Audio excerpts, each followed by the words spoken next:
va commencer avec la troisième partie de notre séance.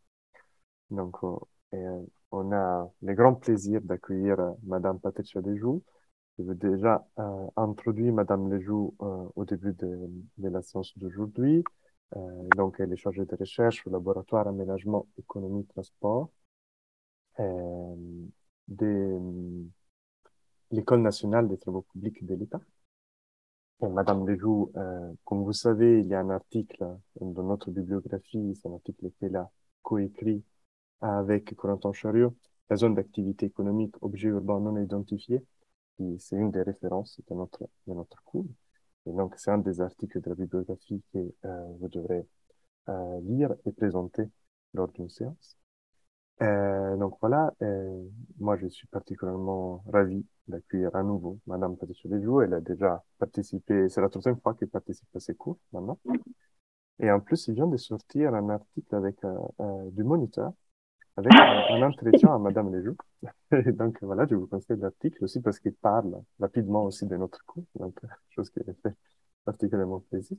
Et je vais le partager dans le chat avec vous plus tard. Donc voilà, je laisse la parole à Madame Lejoux et vous écoute.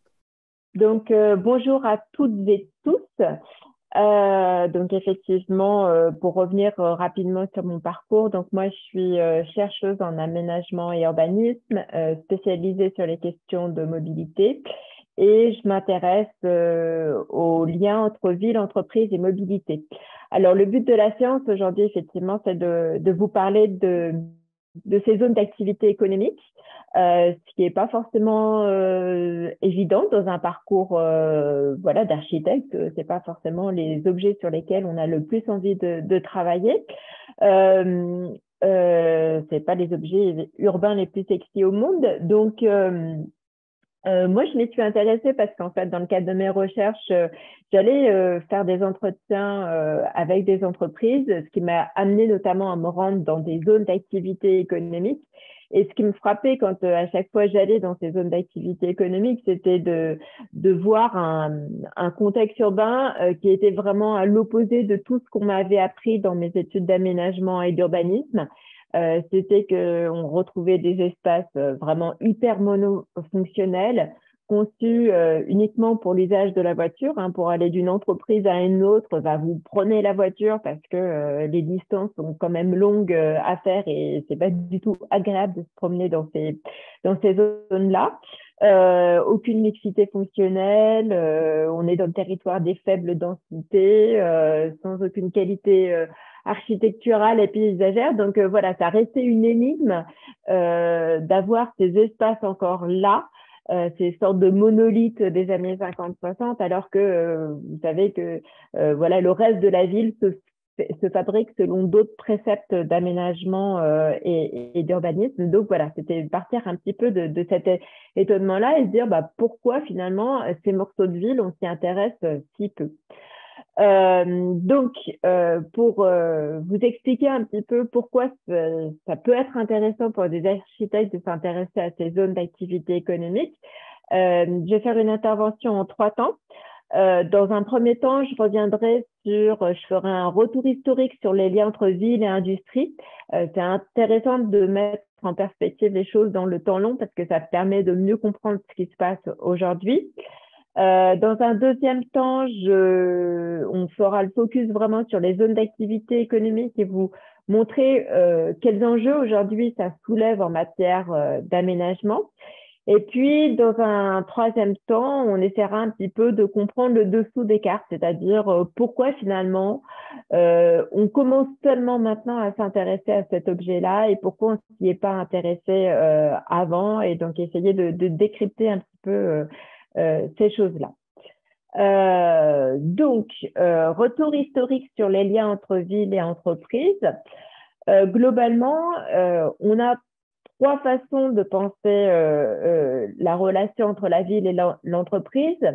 La première, c'est la diffusion. Donc, c'est ce que vous voyez sur le schéma ici, c'est-à-dire que la tache orange, ça représente l'espace urbain et puis les taches noires, ça représente la localisation des entreprises.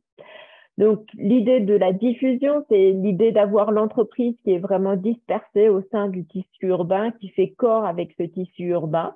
Et donc, on est sur cette idée de finalement de mixité fonctionnelle très forte entre le travail, l'habitat, les autres activités de loisirs, les achats, par exemple.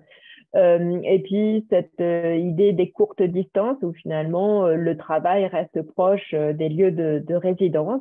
Donc, c'est un premier schéma, on verra, c'est le schéma traditionnel, historique sur lequel s'est conçue cette relation ville-entreprise. Deuxième schéma, c'est celui de la dispersion, c'est-à-dire qu'on a cette fois l'entreprise qui prend ses distances par rapport au tissu urbain. Ça reste surtout un modèle très spécifique pour certaines entreprises, notamment celles qui sont dépendantes des ressources, de certaines ressources énergétiques. On peut penser aux mines, par exemple, qui se sont constituées à proximité des gisements et donc pas forcément dans des cœurs urbains. Après, les villes se sont constituées autour de ces gisements avec des architectures très, très spécialisées, des organisations urbaines très spécialisées, mais ça peut être un autre schéma. Le troisième schéma, c'est celui de la concentration, c'est-à-dire qu'on va concentrer à la fois l'espace urbain d'un côté et puis concentrer les entreprises de l'autre.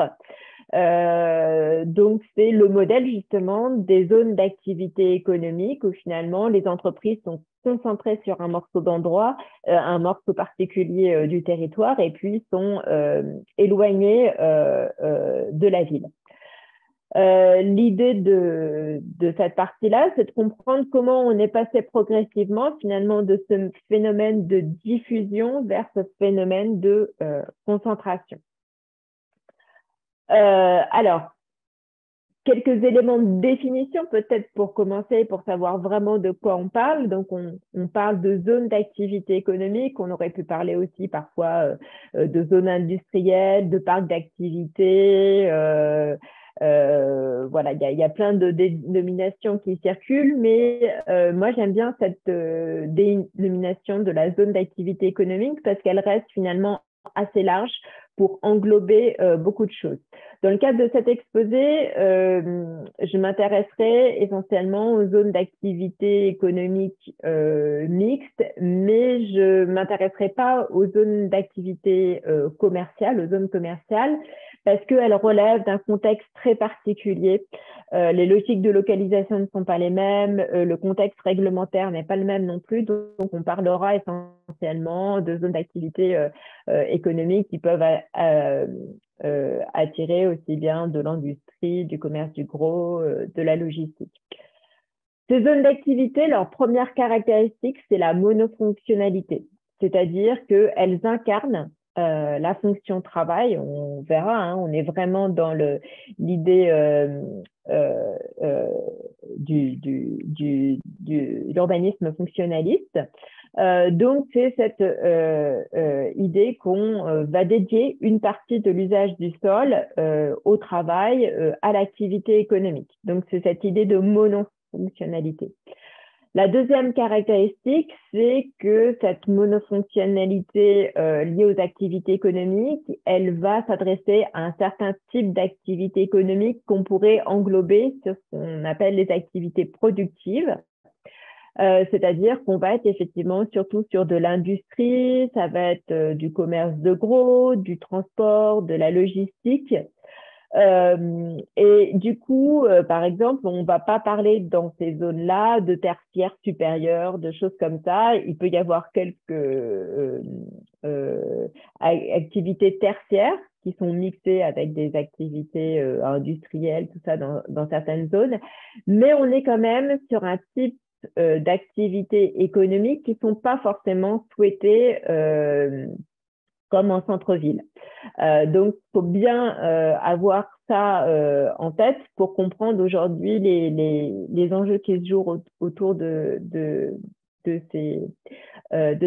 l'aménagement notamment de ces zones d'activité économique. Troisième caractéristique, ces zones d'activité économique, si elles existent, c'est parce qu'il y a eu une action publique, une volonté des acteurs publics locaux de créer ces zones-là. C'est-à-dire qu'elles sont aménagées généralement par la puissance publique au départ. Après, effectivement, ça peut évoluer. Et puis, beaucoup de zones d'activité économique aujourd'hui sont essentiellement aux mains d'acteurs privés. Mais au départ, il y a l'idée de vouloir procurer à la fois du foncier et des aménagements qui vont, notamment en matière de réseau, de choses comme ça, qui finalement procurent aux entreprises des espaces prêts à l'emploi ou dans lesquels ils peuvent s'implanter directement. Donc, on facilite un petit peu le travail. Donc, il y a cette volonté d'accueillir finalement les entreprises sur le territoire. Quatrième caractéristique de ces zones d'activité économique, on va les rencontrer essentiellement en périphérie, au sein des territoires périurbains. Alors, il y a certaines zones d'activité économique qui sont en première couronne et qui ont été au fur et à mesure rattrapées par l'urbanisation. Mais généralement, les zones d'activité économique, c'est une caractéristique des territoires périurbains. Dernière et cinquième caractéristique de ces zones d'activité économique, elles sont marquées par une très forte dépendance automobile. Vous avez peut-être essayé d'y aller parfois et généralement, il n'y a qu'un moyen d'y accéder, c'est d'y aller en voiture. Et on voit bien à quel point, notamment sur la photo, les infrastructures, notamment la voirie, est pensée non seulement pour l'automobile, mais aussi pour tout ce qui est transport de marchandises avec des ronds-points de taille importante qui permettent aux camions notamment de faire des demi-tours. Voilà. Donc, c'est vraiment un espace qui est pensé pour à partir de l'accessibilité routière. Alors, pour revenir sur l'historique de cette relation entre ville et entreprise et mieux comprendre aujourd'hui comment se pose la question des zones d'activité économique, il faut comprendre qu'au départ, finalement, et on l'a souvent oublié, la ville et l'entreprise formaient un couple très proche. Donc, au 19e siècle, c'est le moment notamment de la révolution urbaine. C'est là où se déploie vraiment l'urbanisation et c'est en même temps le moment de la révolution industrielle. Donc, ces deux mouvements-là vont s'alimenter parallèlement pour faire assez rapidement. Donc, on est au moment de la seconde révolution industrielle, c'est celle du pétrole, de l'électricité, de l'automobile et de la chimie. Et finalement, grâce au progrès de la première révolution industrielle qui a permis de mécaniser les campagnes, donc l'agriculture s'est mécanisée et nécessite moins de main-d'œuvre. Donc, on va voir tout ce mouvement d'exode rural qui va finalement venir, ces gens qui vont venir s'implanter en ville. Donc, on assiste à une croissance démographique, croissance des villes à cette période-là. Et en même temps, c'est le moment où se structure et se développe l'industrie. Et cette industrie, elle va s'implanter de manière privilégiée au sein des villes parce que c'est là non seulement où elle va pouvoir trouver cette réserve de main-d'œuvre, et c'est un moment aussi où la ville finalement va constituer un marché et un débouché commercial pour les produits qui sont fabriqués dans ces industries. Donc on va assister à un phénomène sans précédent de concentration et de croissance de la population des villes. Et donc, du coup, on va avoir, comme vous voyez dans l'image ci-dessous, là, c'est pris à Lyon, où finalement, ces grands bâtiments, ces grandes usines industrielles étaient vraiment localisées dans le tissu urbain. Donc, il y avait finalement toute cette industrie qui va marquer les paysages urbains. C'est ce que vous avez dans les tableaux de Monet, notamment avec les cheminées d'usines, les fumées, là, le brouillard. Donc, on voit que finalement, cette relation entre ville et entreprise, elle est très étroite pendant cette période-là. Et c'est le moment finalement où la ville et l'entreprise vivent en quelque sorte leur lune de miel. Les tensions vont commencer à apparaître au lendemain de la Seconde Guerre mondiale, à partir des années 50 et 60. Et puis, ça va se renforcer notamment dans les années 80 et 90. Ça se traduit tout simplement par le fait que les entreprises, notamment les entreprises industrielles, vont disparaître progressivement du centre des villes. Hein. On va voir apparaître notamment ces friches industrielles parfois qui vont vite être réinvesties, notamment pour construire du tertiaire, du logement et compagnie. Et puis, ces entreprises, elles vont se développer essentiellement en première, voire en seconde couronne des villes. Et donc, elles vont participer finalement au passage de la ville à l'urbain, hein, en venant alimenter ce développement de l'urbanisation dans les périphéries.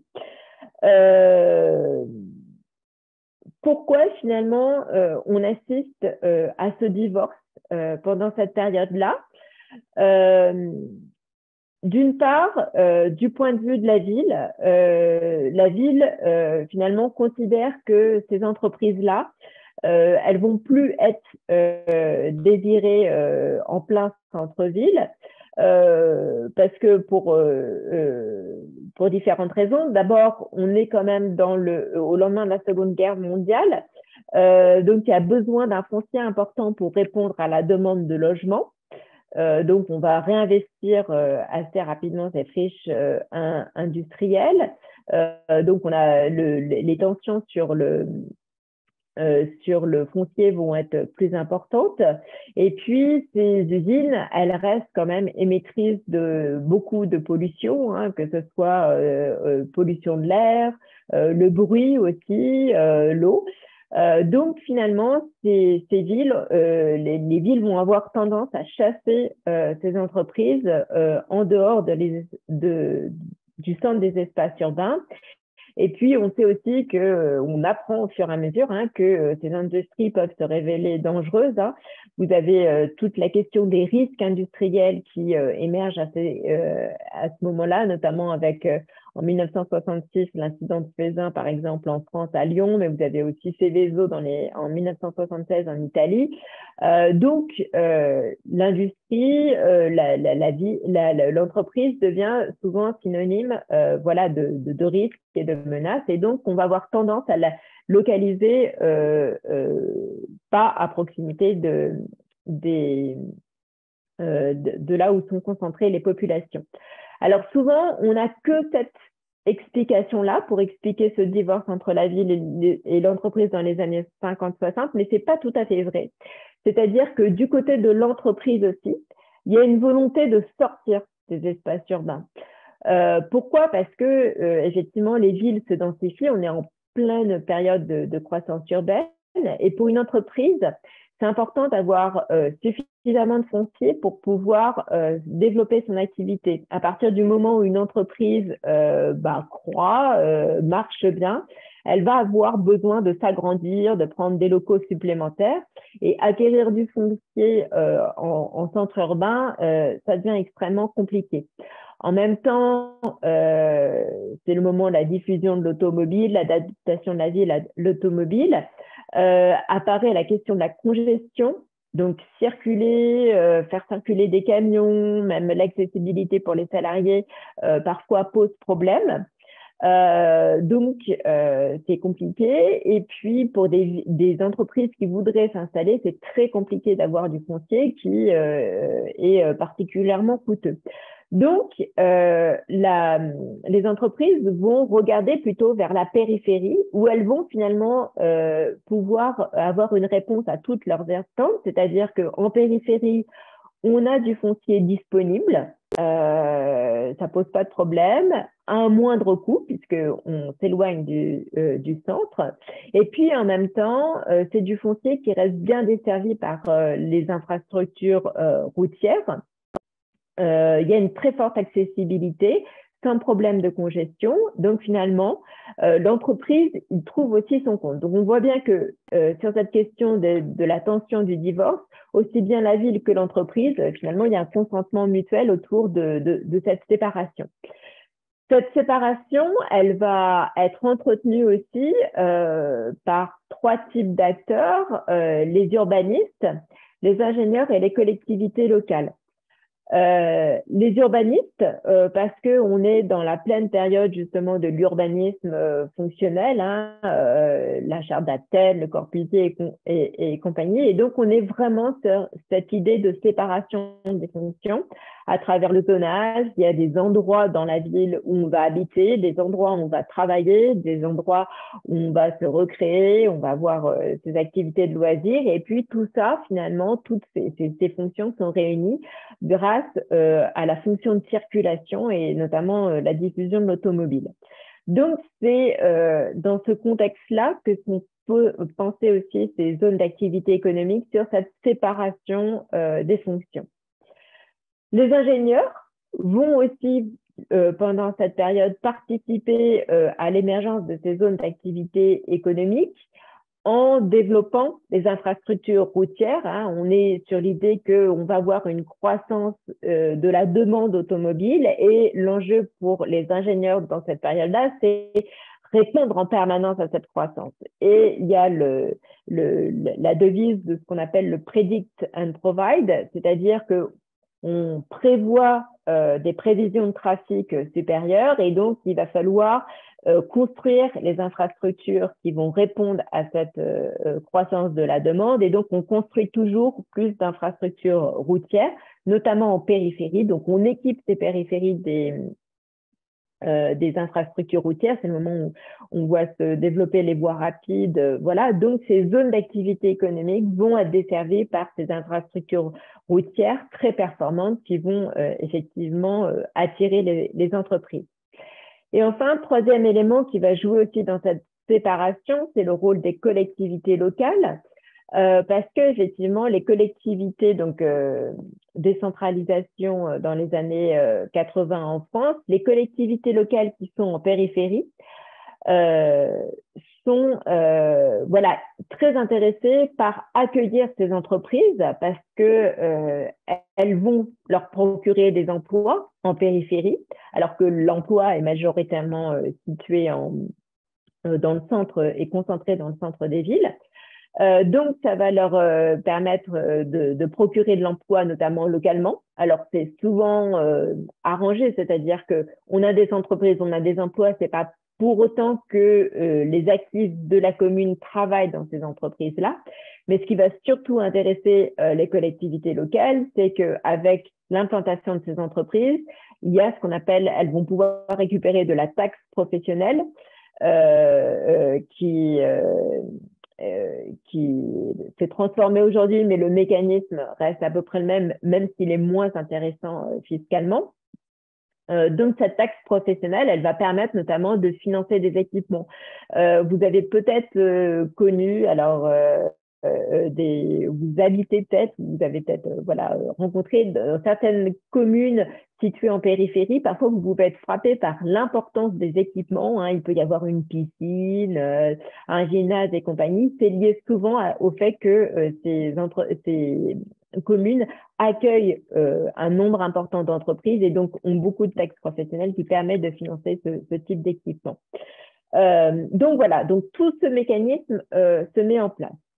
Aujourd'hui, ce qui est posé, c'est la question des retrouvailles. Est-ce que et on va le voir, voilà, aujourd'hui, cette séparation entre la ville et l'entreprise pose des problèmes, notamment en matière d'aménagement de l'espace, et se pose aujourd'hui la question de comment finalement relier la ville et l'entreprise aujourd'hui, et en intervenant notamment à travers ces zones d'activité économique.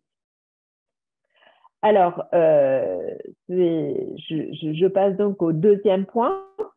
Les zones d'activité économique, généralement, c'est envisagé comme un instrument du développement économique local. C'est un instrument économique.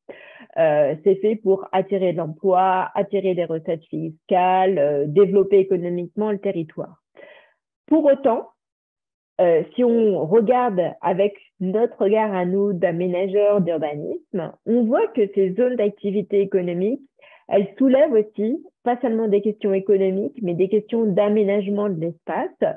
Et c'est ce que je vais essayer de vous présenter maintenant. L'idée, c'est de de voir que finalement, ces zones d'activité économique, c'est aussi des morceaux de ville qu'il faut essayer de penser et peut-être de faire évoluer. Donc, c'est changer un petit peu de lunettes, passer des lunettes du pur développement économique aux lunettes finalement de l'aménagement de l'espace et de l'urbanisme.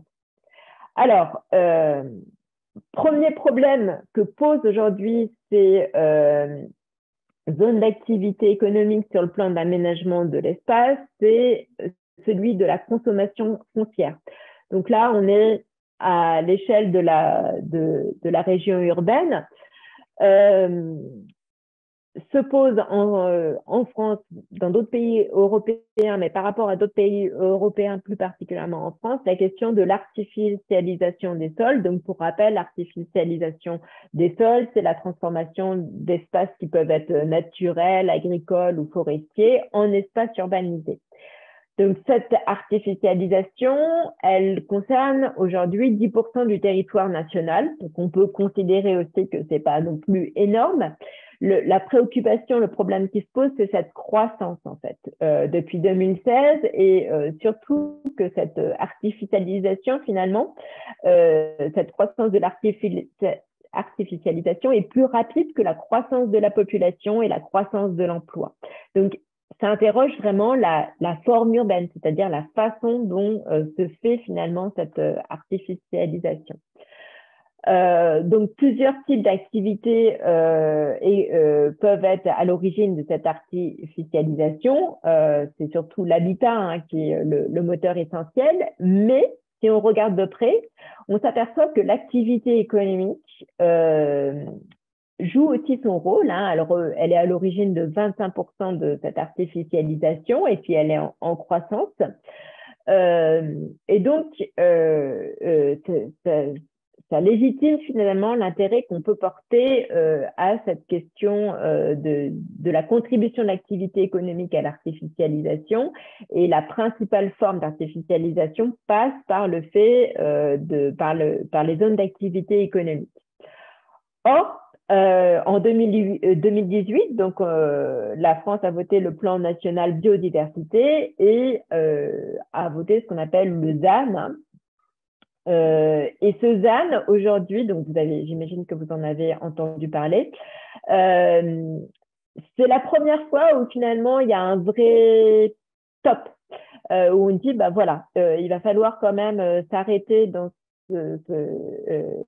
cette quête d'artificialisation, et c'est la première fois où l'État finalement siffle un petit peu la fin de la récréation et qu'il y a une vraie prise de conscience des collectivités.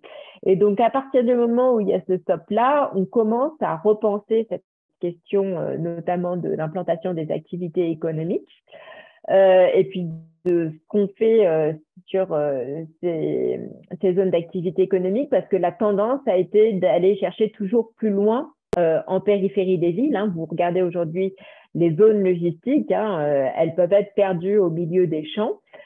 Donc là, on arrête et puis va se poser finalement la question à la fois du renouvellement du tissu économique au sein des zones déjà existantes.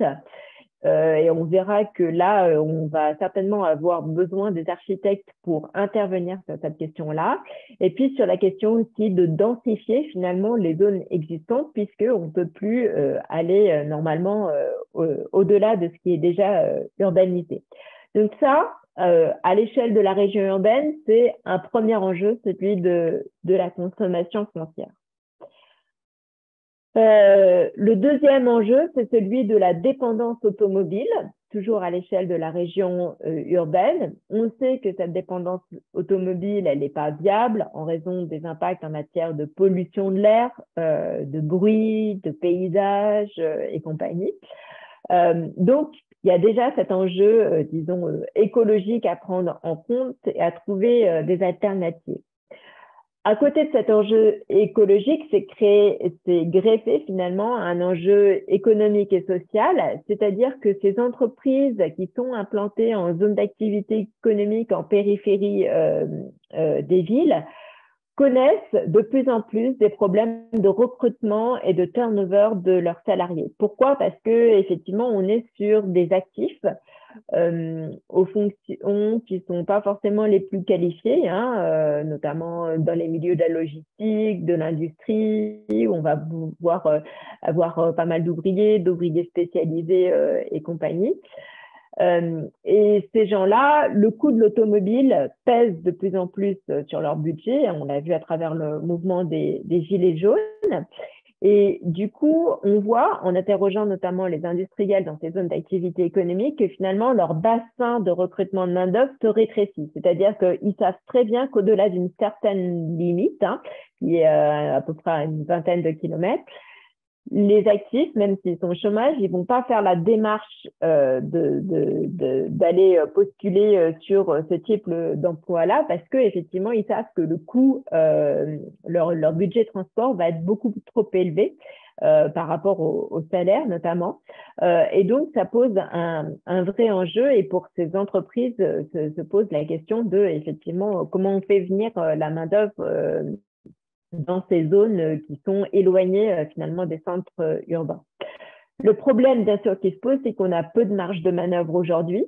Alors, il y a des sites d'autopartage, de covoiturage qui se développent, mais une fois que la localisation est donnée, la situation reste très difficile à gérer.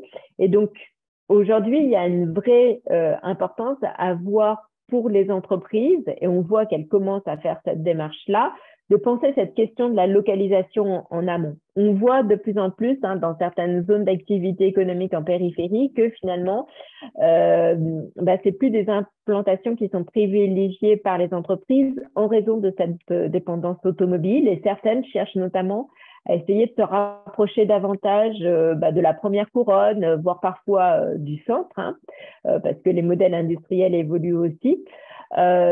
Donc, du coup, il y a un vrai enjeu de penser cette localisation en amont.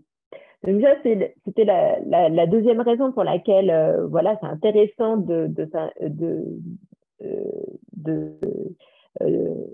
c'est important de s'intéresser à ces questions d'aménagement des zones d'activité économique. La troisième, c'est celle, donc là on descend à l'échelle du site, c'est celle de la mixité fonctionnelle. Effectivement, ces zones d'activité économique, il va falloir essayer de les faire évoluer parce que dans une certaine mesure, elles sont aussi rattrapées par l'urbanisation et puis pour pouvoir aussi diversifier les fonctions au-delà de la fonction économique. Et se pose la difficile question de comment on fait cohabiter à la fois ces activités économiques et pas n'importe lesquelles. On est quand même sur des activités productives, donc on est plutôt sur du hard, c'est pas du tertiaire très sympa avec l'immeuble tout en verre. Comment on fait voisiner ces activités productives avec des logements à proximité, avec des équipements et puis avec des commerces, parce qu'il y a une vraie demande aussi de la part des salariés d'être dans un environnement urbain assez qualitatif où on puisse effectivement le midi aller manger dans un endroit sympa, on puisse faire du sport également. Alors, il y a certaines, on voit certaines choses évoluer. Par exemple, à proximité de Nantes, dans une zone d'activité économique, la communauté de communes met à disposition les gymnases entre midi et 2 pour les salariés, par exemple, de la zone d'activité économique. Et donc, voilà, ça permet de mutualiser un équipement, ça permet d'ouvrir aussi la commune sur la zone d'activité économique, ça fait un brassage. Donc, il y a tout cet enjeu-là. Cette question de la mixité fonctionnelle, elle n'est pas si facile que ça à résoudre parce qu'en même temps, les entreprises ont parfois ont certains besoins. Elles ont besoin d'une voirie suffisamment large quand même pour avoir du transport de marchandises qui vient les desservir. Parfois, elles sont pas toujours très d'accord pour s'ouvrir sur le reste de la ville. Donc ça, sur cette question de la mixité fonctionnelle, nous on le voit à travers un projet de recherche aujourd'hui dans la région urbaine de Lyon. C'est quelque chose sur lequel il va falloir être très pédagogique et puis vraiment concevoir, avoir une vraie réflexion sur ces espaces de la mixité fonctionnelle. Euh, à l'échelle du site, se pose aussi la question de la qualité architecturale et paysagère, parce que effectivement, la plupart du temps, quand vous visitez une zone d'activité économique, c'est pas ce qui vous fait rêver, voilà, même vous, effectivement, dans vos rendus finaux, dans vos diplômes, c'est pas, voilà, vous imaginez peut-être pas un bâtiment dans une zone d'activité économique comme principale maquette à créer. Donc, il y a une vraie réflexion à avoir aujourd'hui sur comment on conçoit ces zones d'activité économique, hein, plutôt que la boîte à chaussures horizontale, hein. Donc, il y a une réflexion sur le bâtiment même, sa qualité architecturale, mais aussi sa performance énergétique. Ça tombe bien parce qu'en même temps, on voit que notamment chez les industriels, mais ça peut exister aussi parfois dans le transport et la logistique, euh, ils vivent en même temps, eux, une révolution industrielle, hein, qu'on appelle la quatrième révolution industrielle, c'est-à-dire ils ont plus les mêmes besoins. Et ces process de production tout en longueur, là, ces chaînes de montage et compagnie, ça évolue de par l'automatisation, la numérisation. Et donc, ils sont plutôt ouverts vers des questions de densification, notamment de l'espace bâti, de leurs locaux, de leurs usines. Ils sont plus attentifs aussi à la qualité architecturale parce que souvent, certains industriels avaient finalement un beau bâtiment qui leur permettait notamment de faire visiter, qui leur servait de vitrine notamment pour leurs clients, hein. Et puis après, ils avaient le site de production un peu plus loin. Et pour des questions de coût, de concentration, et généralement maintenant, ce qu'on voit notamment dans la vallée de la chimie à Lyon, ils centralisent tout sur le même site. Du coup, il faut que votre bâtiment, voilà, il ait aussi une qualité architecturale et c'est quelque chose à laquelle certaines entreprises sont plus sensibles. Il y a un besoin aussi de penser les espaces publics dans ces zones d'activité économique. Là aussi, une demande très forte des salariés qui deviennent plus exigeants aussi parce qu'il y a une montée aussi des qualifications sur ces activités productives qui fait que effectivement les salariés vont être plus attentifs à ces questions-là. Et puis, il y a tout un enjeu aussi de requalification des zones existantes. Et donc, là aussi, effectivement, on va avoir besoin d'architectes parce que il faut faire vivre l'existant et puis essayer de le faire revivre plutôt dans les années à venir. Donc, il y a un vrai travail sur cette question-là. Dernier élément sur les enjeux d'aménagement, celui de rompre avec la dépendance automobile et de favoriser les mobilités actives.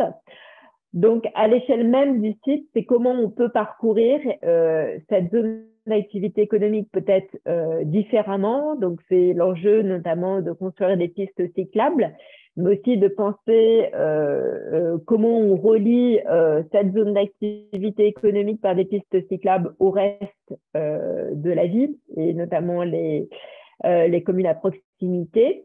Et au sein même de la zone d'activité économique, comment certaines commencent déjà à réaliser des cheminements piétonniers pour pouvoir se déplacer aussi autrement que uniquement en voiture. Et donc, il y a tout aussi un traitement paysager à faire autour de ces questions-là.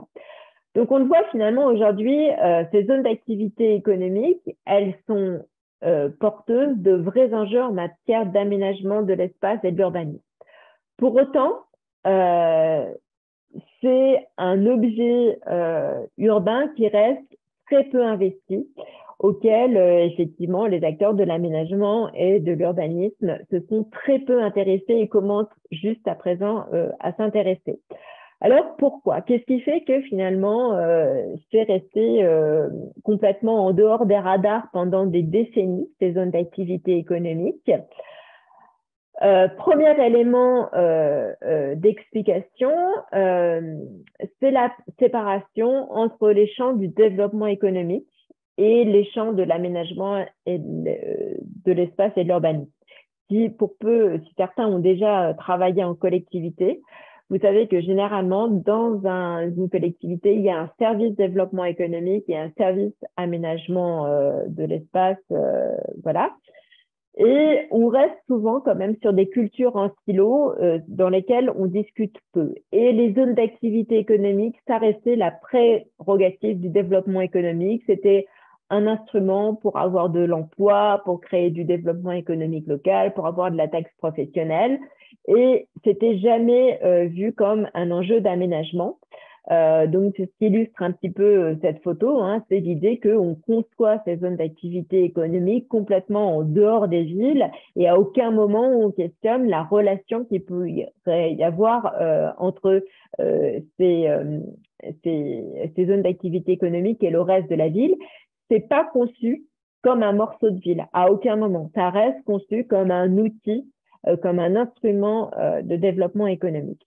Donc ça, c'est le premier enjeu. Et quand vous discutez notamment avec les développeurs économiques, c'est très prégnant.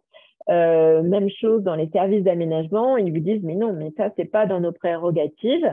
Or, finalement, dans ces zones d'activité économique, il y a beaucoup d'instruments de l'aménagement qui sont mobilisés pour les créer, hein, que ce soit le PLU, tous ces éléments-là. On utilise beaucoup les outils de l'aménagement et de l'urbanisme pour favoriser le développement économique. Donc, du coup, il y a une vraie réflexion à avoir en termes d'aménagement de l'espace. Deuxième élément qui explique cette différence, c'est le fait que quand on pense à aménagement de l'espace et notamment aménagement des espaces périurbains, on questionne davantage l'habitat que l'économie. C'est-à-dire que quand on s'est intéressé à la question du périurbain et de ses enjeux voilà, écologiques, énergétiques et compagnie, on pense d'abord le pavillonnaire et finalement la question de la contribution. Donc on pense au pavillonnaire, au logement, au rôle des ménages. On leur dit que c'est pas bien d'habiter dans le périurbain. Mais voilà, les gens le font quand même. Donc c'est que il y a quand même, ça doit répondre quand même à certains de leurs besoins.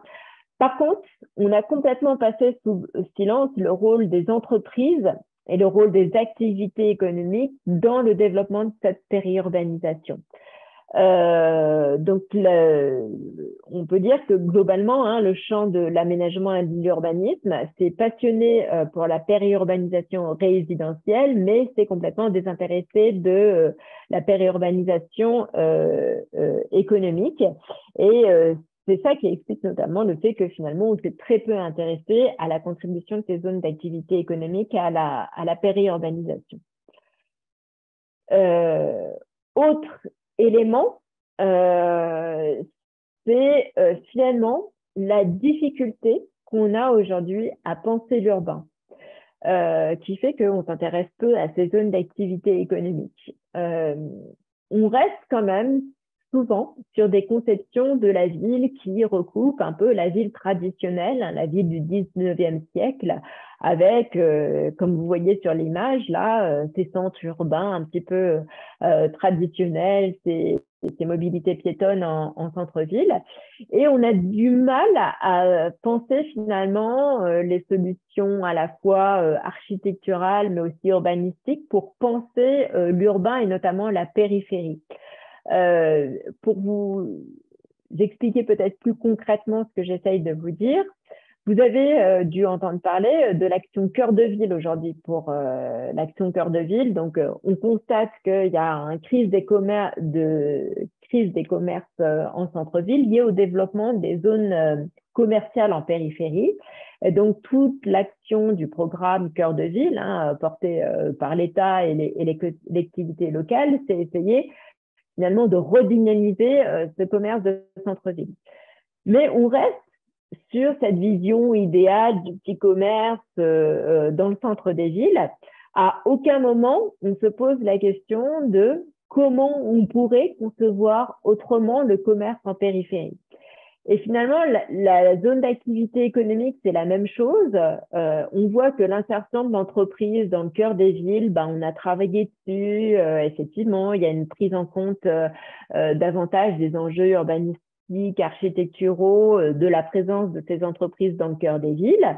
Il y a un vrai travail aujourd'hui, comme vous voyez apparaître au sein des projets urbains, notamment le profil des entreprises. Voilà, vous voyez des beaux bâtiments, des choses comme ça. Par contre, penser la présence de l'entreprise en périphérie, ça, on a du mal sur le plan de l'aménagement et de l'urbanisme. Donc, il y a un besoin aussi d'être outillé, d'être conseillé, notamment pour ces collectivités en périphérie qui ont souvent moins de compétences en interne, d'être conseillé pour voilà comment concevoir finalement des espaces dans ma commune en périphérie, des espaces dédiés à l'entreprise, mais qui est d'une vraie qualité architecturale et urbaine et pas qu'on soit sur le syndrome pur des boîtes à chaussures. Donc, tous ces éléments expliquent pourquoi il y a eu longtemps une indifférence du milieu de l'aménagement et de l'urbanisme envers ces zones d'activité économique. La bonne nouvelle, c'est que les choses, pour l'instant, sont en train de changer. Alors, plusieurs exemples. Alors, je ne sais pas si vous connaissez les ateliers de maîtrise d'œuvres urbaines voilà, de Cergy, qui ont fait un appel à candidature il y a de ça quelques années là, sur justement cette question des zones d'activité économique, dynamique économique, urbaine et emploi, quel avenir pour les zones d'activité économique. Donc, on voit tout d'un coup que ces ateliers de maîtrise d'œuvres urbaines prennent pour objet la zone d'activité économique et portent un vrai regard voilà, urbanistique sur cette question-là. On n'est plus dans l'enjeu purement économique, là. Donc, vous avez le CAUE de la Loire-Atlantique qui avait publié aussi un document sur réinventer la zone d'activité économique, comment essayer justement de proposer de nouvelles solutions pour sortir de ce modèle vieillot des années 50-60 qu'on a encore aujourd'hui. Vous avez des initiatives aussi assez originales là entre la chambre, la CCI et puis l'agence d'urbanisme de Nantes là sur les zones d'activité économique qui ont organisé aussi un colloque sur ces questions-là. Donc on voit bien un acteur traditionnel de l'économie qui est la CCI et en face vous avez une agence d'urbanisme et puis ils croisent les regards qui est assez inhabituel. Donc, ça, c'est un vrai signal aussi.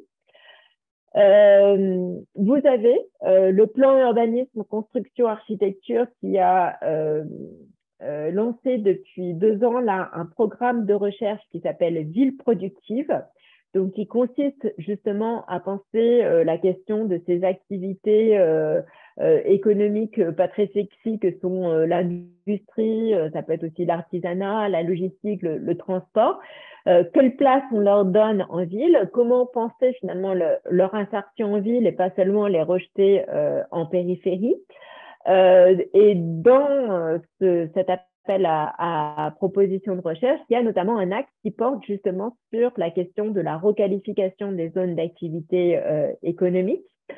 Là-dessus, vous avez pas mal d'expériences en Europe du Nord, que ce soit Rotterdam, vous avez Londres, vous avez Bruxelles aussi, qui essayent depuis longtemps de retravailler cette question-là. Donc là, par exemple, vous avez l'image d'un nouveau parc d'activité économique à Bruxelles, où vous voyez qu'il y a quand même un effort qui est fait pour penser à la fois le bâtiment, après à l'intérieur même des bâtiments, c'est très pensé pour justement les besoins des activités productives, mais on voit que les choses commencent à changer.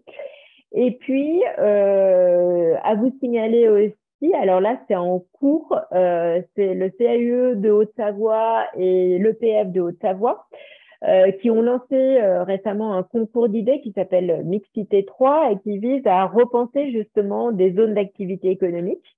Donc, ils ont lancé ce concours d'idées et puis voilà, il y a plusieurs équipes qui ont été sélectionnées pour proposer des projets qui permettraient de concevoir autrement deux zones d'activité économique en Haute-Savoie. Donc, il n'y a pas de visée opérationnelle, hein, c'est une pure projection comme ça, un pur projet. Mais ce qui est important, c'est que souvent, et on l'a vu notamment dans d'autres territoires industriels, ce premier pas, c'est-à-dire même justement un dessin d'architecte qui donne tout de suite une autre vision, et ben ça permet notamment aux entreprises, mais aussi aux collectivités de se projeter, c'est-à-dire de se dire ah oui, effectivement, on pourrait peut-être faire autrement, il y a peut-être un moyen de faire autrement. Donc, c'est l'enjeu notamment de ce concours-là, c'est de donner à voir à des acteurs locaux qui sont pas forcément très utilisés et très outillés parce que on reste dans des communes périphériques. Voilà, on n'est pas dans les services des grandes métropoles. Ça leur donne à voir quelque chose d'autre et puis ça permet aussi aux entreprises autour de s'acculturer aussi à autre chose et de voir comment, par exemple, dans des projets de nouveaux bâtiments, ils pourraient penser à densifier davantage, notamment leurs locaux. Donc là-dessus, il y a un vrai enjeu, un vrai rôle des architectes là-dessus finalement à proposer quelque chose de plus désirable pour ces zones d'activité économique. Et c'est pour ça que voilà, ça nous semble important de vous sensibiliser aujourd'hui à cette question. Et puis on voit, moi je l'ai vu concrètement, cet intérêt monter de la part des collectivités de plus en plus. Il peut y avoir aussi des débouchés professionnels autour de cette question-là, autour notamment de la rénovation de ces zones d'activité économique, parce que là, ça a un coût certain. Hein, c'est pas faire évoluer l'existant. Il y a un vrai enjeu là-dessus, et il y a peut-être effectivement des perspectives dans les années à venir sur ces questions-là. Voilà pour l'essentiel. Donc, je reste à votre disposition si jamais vous avez des questions. Merci beaucoup, Madame Lejoux, pour votre intervention. Moi, je l'ai trouvée extrêmement claire et complète. Et donc, est-ce que quelqu'un a des questions, des remarques, des commentaires?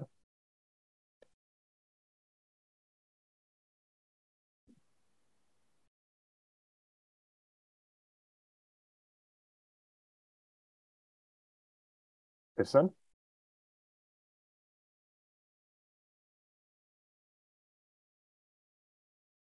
Oui, merci, effectivement, c'était très clair en présentation.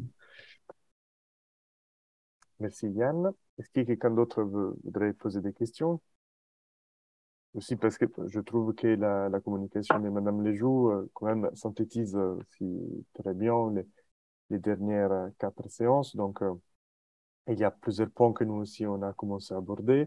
Et là, il ouvre sur des nouvelles stratégies, de nouvelles perspectives, chose que je pense extrêmement stimulante pour nous en tant qu'architectes.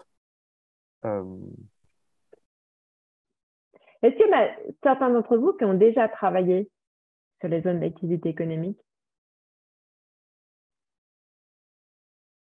Oui.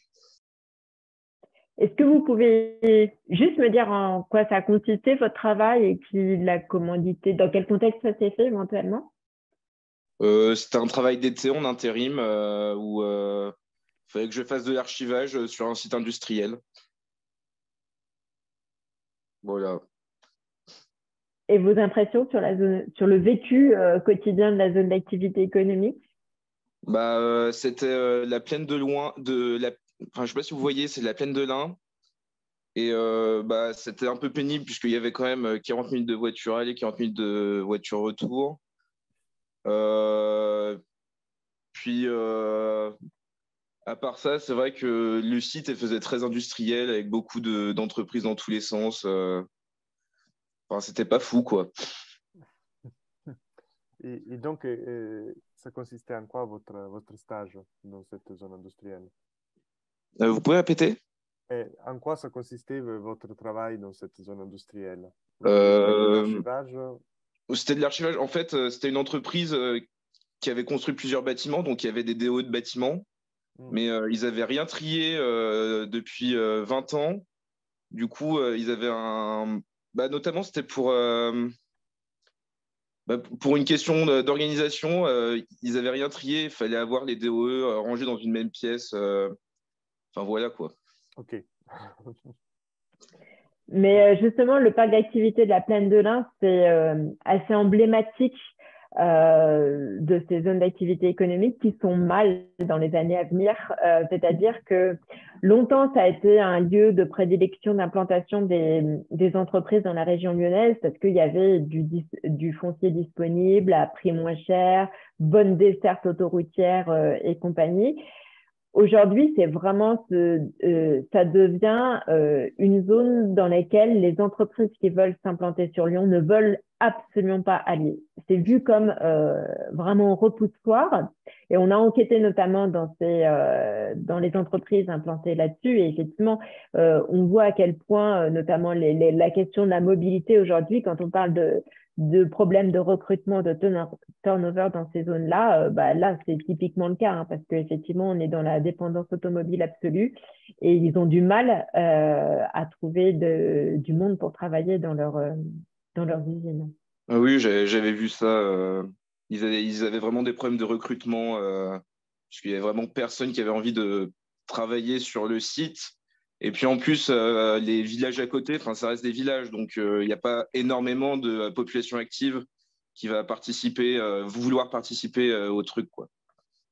Oui, et ce qui est particulièrement déconcertant, c'est que les collectivités, enfin, moi j'avais travaillé notamment avec la DCF, c'est vu comme le parc écologique de l'avenir en fait, parce qu'ils ont travaillé beaucoup sur l'intégration des normes ISO, tout ça, ils veulent un peu un parc